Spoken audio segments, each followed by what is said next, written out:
আমরা ক্ষমতা চাইও না, আমরা একটাই দাবি, নবীজিকে যারা গালি দিবে, নবীজির শানে যারা আঘাত করবে, সংসদে আইন বাস্তবায়ন করা হোক, তাদের সর্বোচ্চ শাস্তি হবে। আপনাদের কি এ ব্যাপারে কোনো দ্বিমত আছে? আসতে বলবেন না, কোনো দ্বিমত আছে?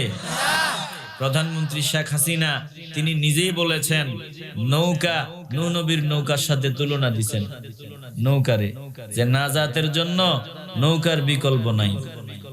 নৌকা মার্কা, এই নৌকা নূহ নবীর নৌকা। এই নৌকায় কিন্তু মানব জাতিকে রক্ষা করেছিলেন আল্লাহ রাব্বুল আলামিন।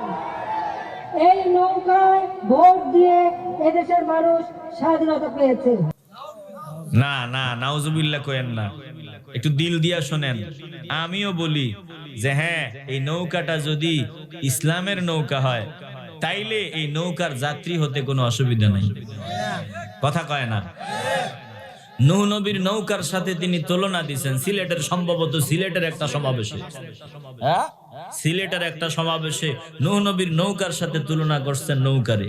তো আমগো এখানে কোনো আপত্তি নাই, যদি নৌকাটা, ভালো করে বুঝেন, যদি নৌকাটা ইসলামের নৌকা হয়। আসতে বলবেন না, চিল্লায় বলেন ঠিক কিনা? নূহ নবী তার ছেলেরে নৌকা থেকে সরায় দিছে। ছেলেরে বলছিল, তুই নৌকায় উঠবি? ছেলে বলছিল, না, উঠবো না। কয়, তুই ইমানে আনবি না, ইমানওয়ালা না, তুই আমার সাথে ইমানওয়ালাদের মিছিলে শামিল হবি না? বলে না। বলে, তোর মতো ছেলে আমার দরকার নাই, তুই নৌকা থেকে দূরে যা। আরো আসতে বলেন। নূহ নবীর পোলা কইছিল যে আমি নৌকা থেকে দূরে গেলাম, কি হইছে? আমি ওই পাহাড়ের আগায় উঠতে বমু। তোমার পানি বন্যা, এত বড় পাহাড়ের উপরে কেমনে উঠবো? নূহ নবী বলছিল, উঠবো তো উঠবো, একটা দেখবি এক ধাক্কায় তোর অস্তিত্ব থাকবো না। কথা কয় না? পোলা তো উঠছে পাহাড়ের উপরে, আর পানির এক ধাক্কায় পোলা যে কই গেছে কোনো খোঁজ খবরও নাই। তাইলে নূহ নবী নিজের নৌকায় ছেলেরে উঠাইছে? আসতে বলবেন না, বলেন তো ছেলেরে উঠাই নাই কেন? ছেলে ইমান বিরোধী, ইসলাম বিরোধী, এজন্য এই নৌকার ভিতরে ছেলেকে জায়গা দেয় নাই। প্রধানমন্ত্রী, আপনাকে আমরা অনুরোধ করব, আপনার নৌকার চারপাশে বহু নাস্তিক ভিড়ে গেছে, এই নাস্তিকদেরকে লাথি মেরে সরায় দেন, দেখবেন এই নৌকা ডুববে না।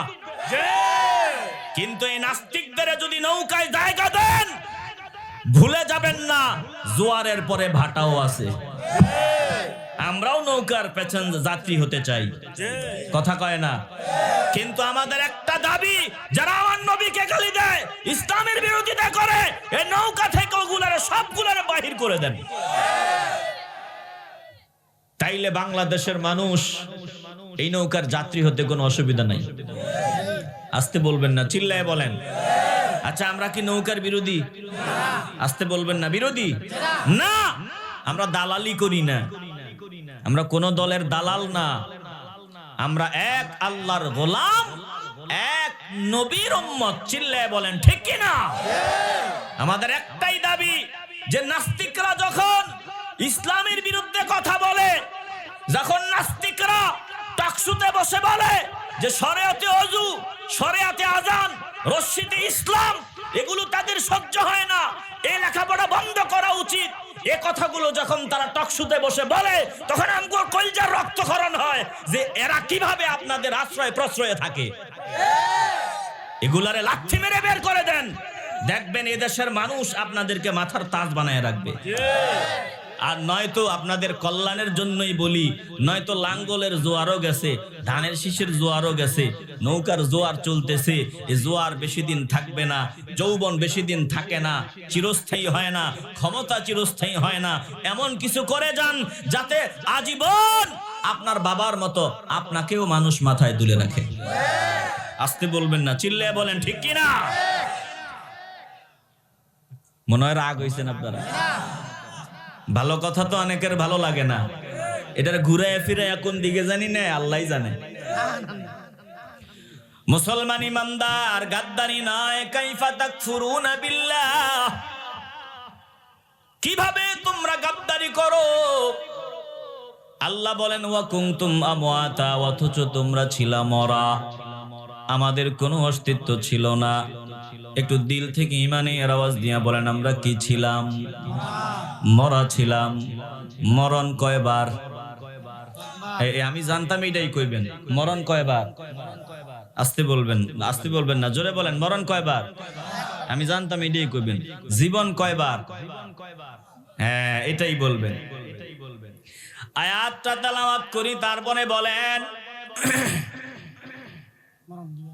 আল্লাহ তাআলা বলেন কাইফা তাকফুরুনা বিল্লাহ, কিভাবে তোমরা গাদ্দানি করো। ওয়া কুনতুম আমওয়াতান, অথচ তোমরা ছিলা মরা। ফাহিয়াকুম, আমি তোমাদের জীবন দিলাম। সুম্মা ইউমিতুকুম, আবার তোমাদের মরণ দিব। সুম্মা ইউহয়িকুম, আবার তোমাদের জীবিত করব। সুম্মা ইলাইহি তুরজাউন,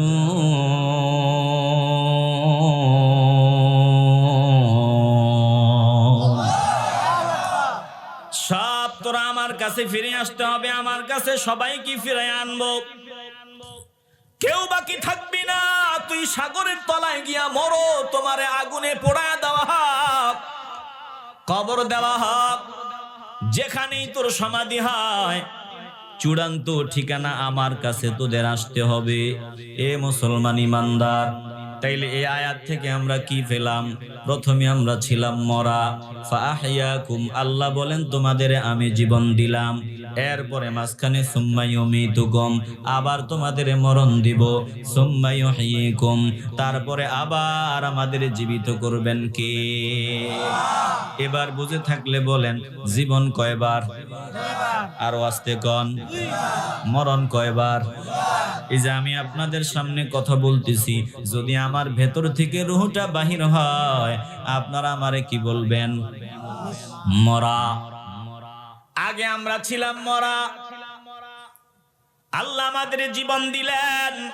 এই জীবন, এই জীবন রানিং জীবন, এটা চিরস্থায়ী না ক্ষণস্থায়ী?